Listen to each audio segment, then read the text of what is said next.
ಇನ್ನು DK Shivakumar CM ಆದ ಬಳಿಕ ಕುಮಾರಕೃಪಾ ಅತಿಥಿ ಗೃಹವೇ ಸರ್ಕಾರಿ ನಿವಾಸ ಆಗುತ್ತಾ? ಕುಮಾರಕೃಪಾ ರಸ್ತೆಯಲ್ಲಿರುವಂತಹ ತಾತ್ಕಾಲಿಕ ಕೆಕೆ ಗೆಸ್ಟ್ ಹೌಸ್ ಏನಿದೆ ಅದು ಅಧಿಕೃತ ಸರ್ಕಾರಿ ನಿವಾಸ. ಕೆಕೆ ಗೆಸ್ಟ್ ಹೌಸ್ನಲ್ಲಿರುವಂತಹ ಬೃಹತ್ ಕಲ್ಲಿನ ಕಟ್ಟಡದಲ್ಲೇ ಡಿಕೆ ವಾಸ ಇದೆ. ಸಿದ್ದರಾಮಯ್ಯ ಅವರಿಗೆ ಕಾವೇರಿ ನಿವಾಸವನ್ನ ಬಿಟ್ಕೊಡೋದಕ್ಕೆ ಡಿಕೆ ಶಿವಕುಮಾರ್ ನಿರ್ಧಾರ ಮಾಡಿದ್ರ? ಗೃಹ ಕಚೇರಿ ಕೃಷ್ಣಾದಲ್ಲಿ ಸಭೆ, ಸುದ್ದಿಗೋಷ್ಠಿ ಹಾಗೂ ಸಾರ್ವಜನಿಕರ ಕುಂದುಕೊರತೆಯನ್ನ ಆಲಿಸೋದಕ್ಕೆ ಚಿಂತನೆ ನಡೆಸಿದ್ದಾರೆ. Hotel Management with AI. Join IIHM, International Institute of Hotel Management. ಸದ್ಯ ಕುಮಾರಕೃಪಾ ಗೆಸ್ಟ್ ಹೌಸ್ಗೆ ಪೊಲೀಸರಿಂದ ಭದ್ರತೆ. ಹಿರಿಯ ಪೊಲೀಸ್ ಅಧಿಕಾರಿಗಳಿಂದ ಸ್ಥಳ ಪರಿಶೀಲನೆ. ಗೆಸ್ಟ್ ಹೌಸ್ಗೆ ಹೆಚ್ಚುವರಿ ಬ್ಯಾರಿಕೇಡ್ಗಳನ್ನು ಕೂಡ ಅಳವಡಿಸಿದ್ದಾರೆ ಪೊಲೀಸರು. ತಾತ್ಕಾಲಿಕವಾಗಿ ಈಗ ನೂತನ ಸಿಎಂ ಡಿಕೆ ಶಿವಕುಮಾರ್ ಅವರ ವಾಸ ಕುಮಾರಕೃಪಾ ಅತಿಥಿ ಗೃಹದಲ್ಲಿ. ಹಿರಿಯ ಐಎಎಸ್ ಅಧಿಕಾರಿ, ಪಿಡಬ್ಲ್ಯೂಡಿ ಇಲಾಖೆಯ ಪ್ರಧಾನ ಕಾರ್ಯದರ್ಶಿ ಅಮ್ಲಾನ್ ಆದಿತ್ಯ ಬಿಸ್ವಸರಿಂದ ಪರಿಶೀಲನೆಯಾಗಿದೆ. ಎಷ್ಟು ಕೊಠಡಿ, ಮೀಟಿಂಗ್ ಹಾಲ್ಗಳ ಸಂಖ್ಯೆ ವೀಕ್ಷಣೆ, ಕಟ್ಟಡದ ನವೀಕರಣ, ಹೀಗೆ ಹಲವು ಅಂಶಗಳನ್ನು ಪರಿಶೀಲನೆ ಮಾಡಲಾಗ್ತಾ ಇದೆ. ಆದರೆ ಮತ್ತೊಂದು ಕಡೆ ಹೈಗ್ರೌಂಡ್ ಪೊಲೀಸರಿಂದ ಭದ್ರತೆ ಕೊಡೋದರ ಕುರಿತು ಕೂಡ ಪರಿಶೀಲನೆಯಾಗ್ತಾ ಇದೆ. ಈಗಿರುವಂತಹ ಕಾವೇರಿ ನಿವಾಸವನ್ನು ಸಿದ್ದರಾಮಯ್ಯ ಅವರಿಗೆ ಬಿಟ್ಕೊಡೋದಕ್ಕೆ ಡಿಕೆ ಶಿವಕುಮಾರ್ ನಿರ್ಧಾರ ಮಾಡಿದ್ರ? ಕೆಕೆ ಗೆಸ್ಟ್ ಹೌಸ್ ಬಳಿಯಿಂದ ನಮ್ಮ ಪ್ರತಿನಿಧಿ ಅನಿಲ್ ಈಗ ಲೈವ್ ನಲ್ಲಿ ಜಾಯ್ನ್ ಆಗ್ತಾ ಇದ್ದಾರೆ. ಅನಿಲ್, ಡಿಕೆ ಶಿವಕುಮಾರ್ ಅವರು ಪದಗ್ರಹಣ ಮಾಡಿದ ಮೇಲೆ ಅವರ ಅಧಿಕೃತ ಸಿಎಂ ನಿವಾಸ ಯಾವುದಾಗಿರುತ್ತೆ? ಕೆಕೆ ಗೆಸ್ಟ್ ಹೌಸ್ ನಲ್ಲಿ ಯಾವ ರೀತಿಯಾದಂತಹ ಭದ್ರತೆಗಳು ನಡೀತಾ ಇದೆ? ಕಾವೇರಿಯನ್ನ ಸಿದ್ದರಾಮಯ್ಯ ಅವರಿಗೆ ಬಿಟ್ಕೊಡುವಂತ ನಿರ್ಧಾರಕ್ಕೆ ಏನಾದರೂ ಬಂದ್ರ? ಈ ಬಗ್ಗೆ ಏನು ಸೂಚನೆ ಸುಳಿವುಗಳು ಸಿಗ್ತಾ ಇದೆ ಅಂತ? ಖಂಡಿತವಾಗ್ಲೂ ಪ್ರತಿಮಾ, ಅಂದ್ರೆ ಡಿ ಕೆ ಶಿವಕುಮಾರ್ ಅವರು ಉಪಮುಖ್ಯಮಂತ್ರಿ ಆಗಿದ್ದಾಗಲೇ ಅವರ ಮನೆಗೆ ಸಿಎಂ ಮನೆಗೆ ಬರುವಷ್ಟು ಸಂಖ್ಯೆಯಲ್ಲಿ ಸಾರ್ವಜನಿಕರು ತಮ್ಮ ಸಮಸ್ಯೆಗಳನ್ನು ಹೊತ್ತಿ ಬರ್ತಾ ಇದ್ರು. ಹೀಗಾಗಿ ಅವರೆಲ್ಲರನ್ನು ಕೂಡ ಖಾಸಗಿ ನಿವಾಸದ ಬಳಿಯೇ ಕರ್ಕೊಂಡು ಬಂದ್ರೆ ಸೊ ಇಲ್ಲಿ ಭದ್ರತೆ ಒದಗಿಸುವ ನಿಟ್ಟಿನಲ್ಲಿ ಬಹಳ ಕಷ್ಟ ಆಗುತ್ತೆ ಅಂತ ಈಗಾಗಲೇ ಪೊಲೀಸ್ ಅಧಿಕಾರಿಗಳು ಕೂಡ ಸೂಚನೆಯನ್ನು ಕೊಟ್ಟಿದ್ದಾರೆ. ಹೀಗಾಗಿ ಸದ್ಯಕ್ಕೆ ಸದಾಶಿವನಗರದಂತ ಅವರ ಖಾಸಗಿ ನಿವಾಸದಲ್ಲಿ ಕೂಡ ಈಗಾಗಲೇ ತಾವು ಗಮನಿಸಬಹುದು, ಹೆಚ್ಚಿನ ಭದ್ರತೆಯನ್ನು ಕೂಡ ಒದಗಿಸಲಾಗಿದೆ. ಯಾರಿಗೂ ಕೂಡ ಸಾರ್ವಜನಿಕರಲ್ಲಿ ಪ್ರವೇಶ ಇಲ್ಲ. ಆ ಮಾರ್ಗವನ್ನು ಕೂಡ ಬ್ಯಾರಿಗೇಡ್ ಬಂದ್ ಮಾಡಲಾಗಿದೆ. ಅಂದ್ರೆ ಇದಕ್ಕೆ ಬದಲಾಗಿ ಅಂದ್ರೆ ಕುಮಾರಕೃಪಾ ರಸ್ತೆಯಲ್ಲಿರುವಂತಹ ಕೆಕೆ ಗೆಸ್ಟ್ ಹೌಸ್ ನಲ್ಲಿ ಒಂದು ಹೆರಿಟೇಜ್ ಬಿಲ್ಡಿಂಗ್ ಇದೆ, ಕಲ್ಲಿನ ಒಂದು ಕಟ್ಟಡ ಇದೆ. ಅಲ್ಲಿ ಒಂದು ಶಿಫ್ಟ್ ಆಗೋದಕ್ಕೆ ಒಂದು ಸಿದ್ಧತೆಗಳು ಕೂಡ ನಡೆಸ್ಕೊಳ್ತದೆ. ತಾತ್ಕಾಲಿಕವಾಗಿ ಅಲ್ಲಿ ಇರೋದಕ್ಕೆ ಒಂದು ನಿನ್ನೆಯಿಂದಲೂ ಅಷ್ಟೇ ಒಂದು ರೀತಿ ಪರಿಶೀಲನೆ ಕೂಡ ನಡೆಸಿದ್ರು. ಅಂದ್ರೆ ಪ್ರಮುಖವಾಗಿ 2 ಇಲಾಖೆಯ ಅಧಿಕಾರಿಗಳು, ಒಂದು ಪೊಲೀಸ್ ಇಲಾಖೆಯ ಅಧಿಕಾರಿಗಳು ಕೂಡ ಅಲ್ಲಿ ಭದ್ರತೆಯ ದೃಷ್ಟಿನಲ್ಲಿ ಕೆಕೆ ಗೆಸ್ಟ್ ಹೌಸ್ ನಲ್ಲಿ ಒಂದು ಸರ್ಕಾರಿ ಒಂದು ಕಚೇರಿ ಕೂಡ ಇದೆ ಹಿಂಭಾಗದಲ್ಲಿ. ಸೊ ಅವ್ರಿಗೂ ಕೂಡ ತೊಂದರೆ ಆಗುತ್ತಾ ಹೇಗೆ? ಯಾಕಂದ್ರೆ ಸಿಎಂ ಅಂತಂದ್ರೆ ಈಗ ಸಾಕಷ್ಟು ಸಂಖ್ಯೆಯಲ್ಲಿ ಕೂಡ ಜನರು ಬರ್ತಾರೆ. ಒಂದು ಕೇವಲ ಸಚಿವರು ಸಂಸದರು ಮಾತ್ರ ಅಲ್ಲದೇನೆ ಒಂದಷ್ಟು ವರ್ಗ ಕೂಡ ಬರುತ್ತೆ ಸಮಸ್ಯೆನ ಹೊತ್ಕೊಂಡು ಕೂಡ, ಅವ್ರಿಗೂ ಕೂಡ ತೊಂದರೆ ಆಗಬಾರ್ದು.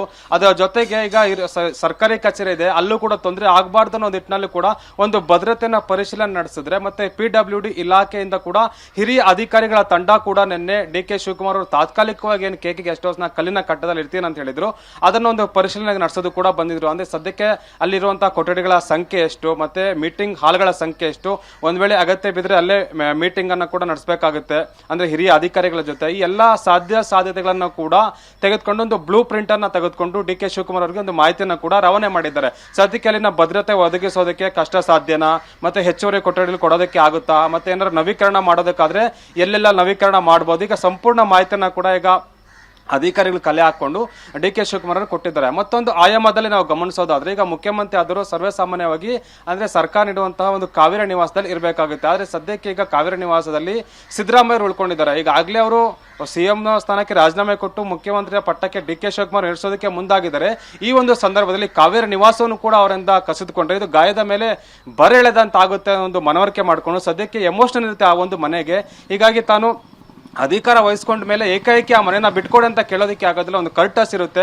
ಹೀಗಾಗಿ ಕಾವೇರಿ ನಿವಾಸವನ್ನ ಸದ್ಯಕ್ಕೆ ಕೇಳೋದು ಬೇಡ, ತಾತ್ಕಾಲಿಕವಾಗಿ ಕೆಕೆ ಗೆಸ್ಟ್ ಹೌಸ್ ನಲ್ಲಿನೇ ಸಭಾ ಸಮಾರಂಭಗಳನ್ನ ಮಾಡೋಣ, ಸುದ್ದಿಗೋಷ್ಠಿಯನ್ನ ಮಾಡೋಣ ಅನ್ನೋ ಇಂಗಿತವನ್ನ ಡಿ ಕೆ ಶಿವಕುಮಾರ್ ಅವರು ಅಧಿಕಾರಿಗಳಿಗೆ ನೀಡಿರುವಂತದ್ದು. ಹೀಗಾಗಿ ಅಧಿಕಾರಿಗಳು ಕೂಡ ಎಲ್ಲಾ ರೀತಿಯಾದ ಸಿದ್ಧತೆಗಳ ಉಳ್ಕೊಳ್ಬೇಕಾದಂತ ಒಂದು ತಯಾರಿಗಳನ್ನ ಏನೇನು ಮಾಡ್ಕೊಳ್ತಾರೆ ಅದಕ್ಕೆಲ್ಲ ಬೇಕಾದ ಸಿದ್ಧತೆಗಳನ್ನು ಕೂಡ ಕೊಡೋದಕ್ಕೆ ಈಗಾಗಲೇ ಮುಂದಾಗಿರುವಂತದ್ದು. ಅಲ್ಲಿ ಸುಂದರವಾದಂತ ವಾತಾವರಣ ಇದೆ. ಇದರ ಜೊತೆಗೆ ಭದ್ರತೆಯನ್ನ ಹೆಚ್ಚಾಗಿ ಭದ್ರತೆಯನ್ನ ಕೂಡ ಕೊಡಬೇಕಾಗುತ್ತೆ. ಯಾಕಂದ್ರೆ ಅಲ್ಲಿ ಸಾಮಾನ್ಯವಾಗಿ ಸಿಎಂ ಮನೆಗೆ ಮುತ್ತಿಗೆ ಹಾಕೋದಕ್ಕೆ ಸಂದರ್ಭದಲ್ಲಿ ಆ ಒಂದು ಮಾರ್ಗನೇ ಅನುಸ್ತಾ ಇರ್ತಾ ಇದ್ರು ವಿಪಕ್ಷಗಳಾಗಿರ್ಬೋದು ಮತ್ತೆ ಬೇರೆ ಸಂಘ ಸಂಘಟನೆಗಳಾಗಿರ್ಬೋದು. ಹೀಗಾಗಿ ಭದ್ರತೆಯ ದೃಷ್ಟಿನೂ ಕೂಡ ಬಹಳ ಮಹತ್ವ ಪಡೆದುಕೊಳ್ಳುತ್ತೆ. ಇನ್ನು ಗೃಹ ಕಚೇರಿ ಕೃಷ್ಣಾದಲ್ಲಿ ಸಭೆ ಸಮಾರಂಭಗಳು ಯಾರೇ ಸಿಎಂ ಆದ್ರೂ ಕೂಡ ಅಲ್ಲಿ ಸಭೆ ಸಮಾರಂಭಗಳು ನಡೆಯೋದು ವಾಡಿಕೆ. ಹೀಗಾಗಿ ಅಲ್ಲಿ ಸಭೆ ಸಮಾರಂಭಗಳು ನಡೆಯುತ್ತೆ. ಮತ್ತೆ ಇವರು ತಂಗೋದಕ್ಕೆ ಅಂದ್ರೆ ಈ ಹಿಂದಿನ CM ಆಗಿದ್ದರು ಅಂತ ಇತಿಹಾಸ ನಾವು ಗಮನಿಸೋದಾದ್ರೆ, ಅಂದ್ರೆ ಕುಮಾರಸ್ವಾಮಿ ಅವರು CM ಆಗಿದ್ದಾಗ ಕೂಡ ತಾತ್ಕಾಲಿಕವಾಗಿ KK ಗೆಸ್ಟ್ ಹೌಸ್ ಅನ್ನುವಂಥ ಒಂದು ಕಟ್ಟಡವನ್ನೇ ಬಳಕೆ ಮಾಡ್ಕೊಂಡಿದ್ರು. ಈಗ ಅದೇ ಹಾದಿಯಲ್ಲಿ DK ಶಿವಕುಮಾರ್ ಕೂಡ ನಡೆದಿದ್ದಾರೆ. ಅಂದ್ರೆ ಈಗ ಹಾಲಿ ಈಗ ಯಾರು ಸಿದ್ದರಾಮಯ್ಯ ಅವರು ವಾಸವಿದ್ದಾರೆ, ಅವರು ಕೂಡ ತೊಂದರೆ ಮಾಡಬಾರದು, ಅಥವಾ ಅವರೇ ಯಾವಾಗ್ಲಾರು ಅದನ್ನ ತೊರೆದ್ರೆ ಪರವಾಗಿಲ್ಲ, ನಾನು ಅದ್ರ ಮೇಲೆ ಒತ್ತಡ ಇರೋದು ಸರಿಯಲ್ಲ. ಯಾಕಂದ್ರೆ ಈಗ ಪದಗ್ರಹಣ ಕಾರ್ಯಕ್ರಮನೂ ಕೂಡ ಸಿಂಪಲ್ ಆಗಿ ಆಗ್ಬೇಕು ಅಂತ ಸೂಚಿಸಿರುವಂತಹ ಹಿನ್ನೆಲೆಯಲ್ಲಿ ಒಂದೇ ರೀತಿ ಅದ್ರ ಮೇಲೆ ಪ್ರೆಷರ್ ಕ್ರಿಯೇಟ್ ಆಗಿ ಅವ್ರ ಮನಸ್ಸು ಕೂಡ ಬೇರೆ ರೀತಿಯಾದಂತಹ ಭಾವನೆ ಬರುತ್ತೆ ಅನ್ನೋ ಒಂದು ಹಿನ್ನೆಲೆಯಲ್ಲಿ ಆ ಒಂದು DK ಶಿವಕುಮಾರ್ ಅವರು ಈ ನಿರ್ಧಾರಕ್ಕೆ ಬಂದಂತ ಕಾಣ್ತಾ ಇದೆ. ಪ್ರತಿಮಾ, ಥ್ಯಾಂಕ್ ಯು ಅನಿಲ್.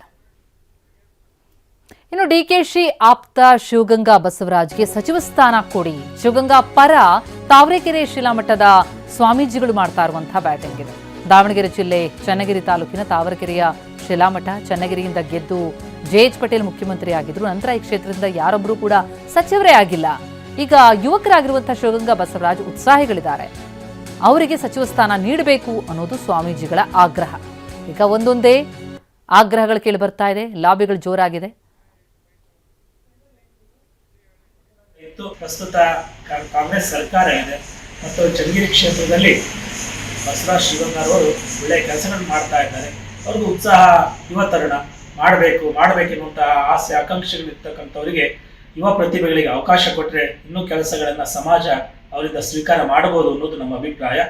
ಯಾವುದೇ ಸರ್ಕಾರಗಳಲ್ಲಿ BJP ಇರಲಿ, ಕಾಂಗ್ರೆಸ್ ಇರಲಿ, ಜನತಾದಳ ಇತ್ತು, ಅವಾಗಲೂ ಕೂಡ ನಮ್ಮ ಕ್ಷೇತ್ರಕ್ಕೆ JH ಪಟೇಲ್ರ ನಂತರ ಸಚಿವ ಸ್ಥಾನ ದೊರಕದೇ ಇರುವುದು ತುಂಬ ವಿಪರ್ಯಾಸ.